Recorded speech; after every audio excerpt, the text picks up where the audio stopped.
I know that there's a section of this fan base that wants a running back, but if Ashton Genty's gone at 10, you're not going to overdraft for somebody that is probably Omarion Hampton, who you're getting later in the first round. Now, could they move back?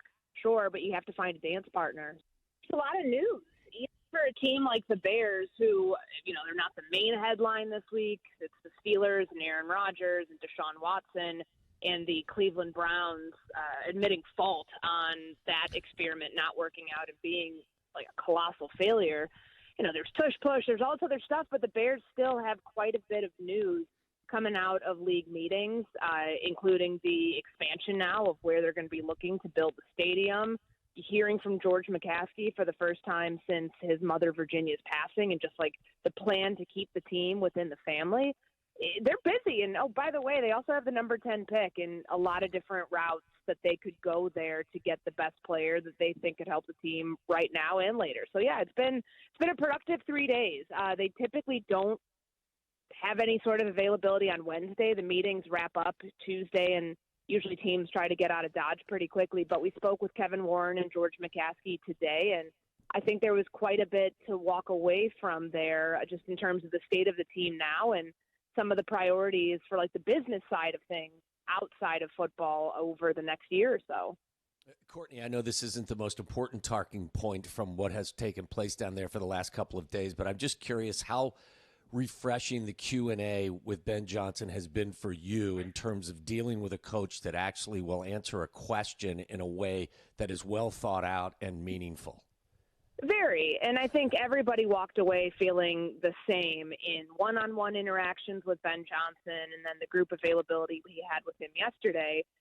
It's not just that he's personable, it's that he's, it's night and day in terms of personality, but also the ability to communicate what he's trying to get across, what the expectations are going to be for this team, how he's going to coach Caleb Williams, and why it's going to work.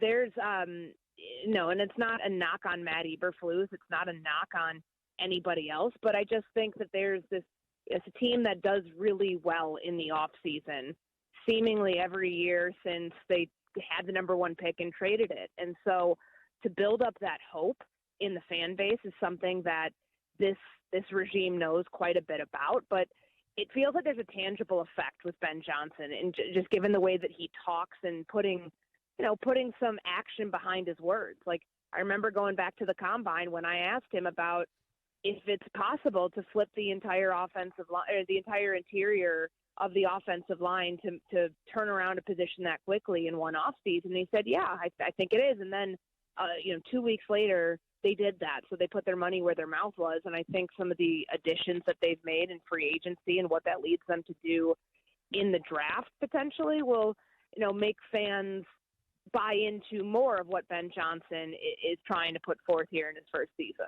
What are you buying? Like, what do you think is most likely to happen, Courtney, at 10? I know we're still a little ways away, but from what you're hearing, who would you bet on right now? I think it's a left tackle, guys. I know that there's a section of this fan base that wants a running back, but if Ashton Genty's gone at 10, you're not going to overdraft for somebody that is probably Omarion Hampton, who you're getting later in the first round. Now, could they move back? Sure, but you have to find a dance partner. So it's, I think left tackle makes a lot of sense, and I know that they spent a lot of resources on this offensive line in free agency, but we have heard from Ben Johnson that Braxton Jones, who's recovering from a broken ankle, is not going to be he's not going to be up to speed, more than likely, at the start of training camp. So that certainly opens the door for Karan Amagaji to get some very valuable playing time and first-team reps, but I think it's a prime position for them to find their left tackle of the future. Now, let's say Braxton Jones gets healthy and is able to start and play the season. That's great. That shouldn't preclude them from going to find someone that they could project out as the 10-year piece of what they're hoping Darnell Wright will be. And they can find that at 10. Now, I don't think it would be a great idea for them to draft somebody who plays right tackle right now. I mean, Armand Membo's name, I know I've seen it in a bunch of mock drafts, has come up, and then move Darnell Wright over there. I think they want to prevent that, all of the moving around as much as they can. They talked about it during free agency. And it's, I just think it's a good, like, long-term investment. Now, could they go pass rusher there? Of course. And we know what Ryan Poles' stance is on having guys on the interior and the edge to rush the passer. But I still think they go trenches at number 10 just based on how the board is projected to fall, with the top skill guy at running back being gone, more than likely to the Raiders by that point. Because it's such a deep draft at running back, would you be surprised if they used one of their the 2 second round picks on a running back?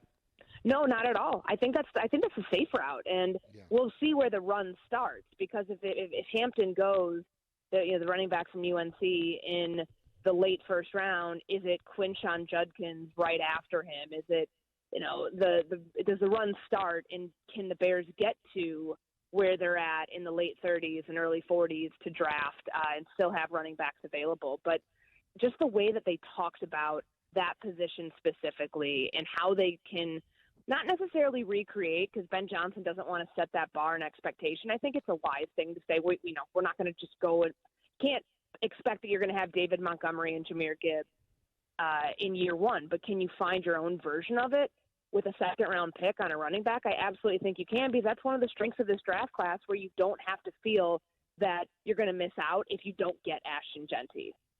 It's to your point, too, on the Field Yates mock draft, so he did the 2 rounds, and the Bears, remember, have 2 picks in the second round, so these are 3 players. He's got, to your point, Courtney, Will Campbell, taken at 10, so there's your left tackle. There's the arm length. We'll talk more about arm length than we ever have on radio. And then you just mentioned Judkins. He's got them drafting 2 players from Ohio State. He's got them with Judkins at 41. I heard Waddle today talk about him, that he likes the other back a little more because he's quicker. I think he's gone at this point. Judkins is the bigger back. And how do you say the wide receiver from Ohio State? Is it Egbuka? Is that Emeka Egbuka? Yeah. So, and he's got him going at 39. I mean, what Bears fan wouldn't want to see them load up on offense, knowing like who their play caller is, who their head coach is, and seeing, the type of roles that those, the running backs, that wide receivers, how creative Ben Johnson has been with those players in his system. I think that would be a Bears fan's dream. And it's not that you're neglecting the defense, but they did just spend quite a bit in free agency to shore up the pass rush. It's not to say that they're done there.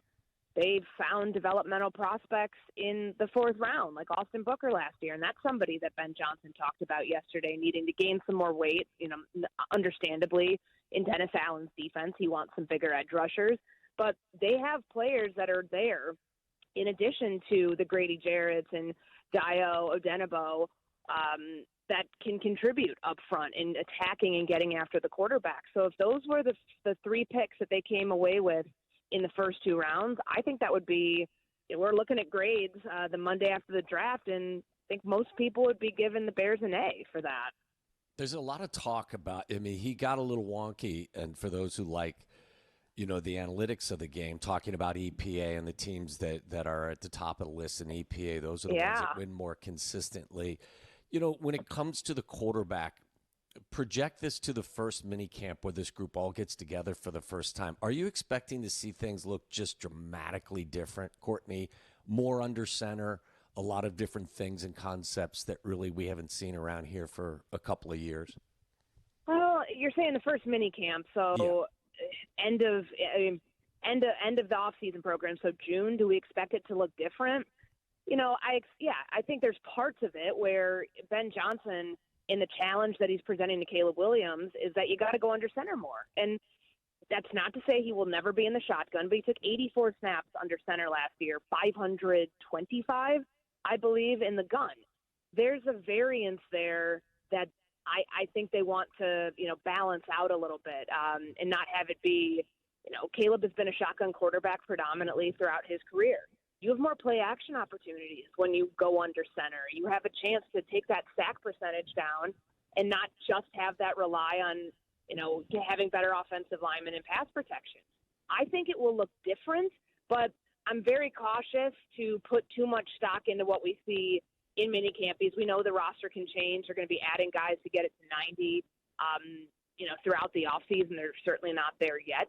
and there will continue to be changes from June onwards. But I'll be really curious to see with Caleb how that comfort, like what that comfort zone being pushed out of it, but also how comfortable he feels. Because my first 2 years on the beat, all we talked about during mini camp and the lead up to training camp was which foot Justin Fields was going to drop back with. I think it's good that they're not talking about changing Caleb's mechanics all that much, but just rather the quarterback alignment and what that can do for the rest of this offense and opening up opportunities for the yards after the catch to improve his completion percentage, because we didn't get to see enough of him, a big enough sample size to judge how does he perform when he's on the move, because that's where he was supposed to be at his best. And it's not just the off-schedule stuff. It's within structure, changing his launch points, moving him around, putting him in a position where he can use his athleticism to – the natural God-given talent to make these, extend plays, but also make some really good throws while he's moving. I think that's you'll start to see glimpses of it. It just won't look like a completely different product, I think, at that point of the offseason. We thought, Courtney, that it would be a slam dunk that Kyler Gordon gets an extension. And then with what Ryan Poles said yesterday, that it's a priority for them, do you expect an extension sooner rather than later? Yeah, I think that it's still early in the offseason, and if you go on history, when have they done these before? Like right before training camp or in the beginning of it. They did it with Cole Kmet a few years ago. They did it with DJ Moore last year. I know that the Jalen Johnson situation's one that people have asked me about. They drew a line in the sand. They franchised him as a placeholder, but they made him play out that fourth season. They also didn't draft him. Kyler Gordon is Ryan Poles' first pick he ever made. So I think that the circumstance there is different.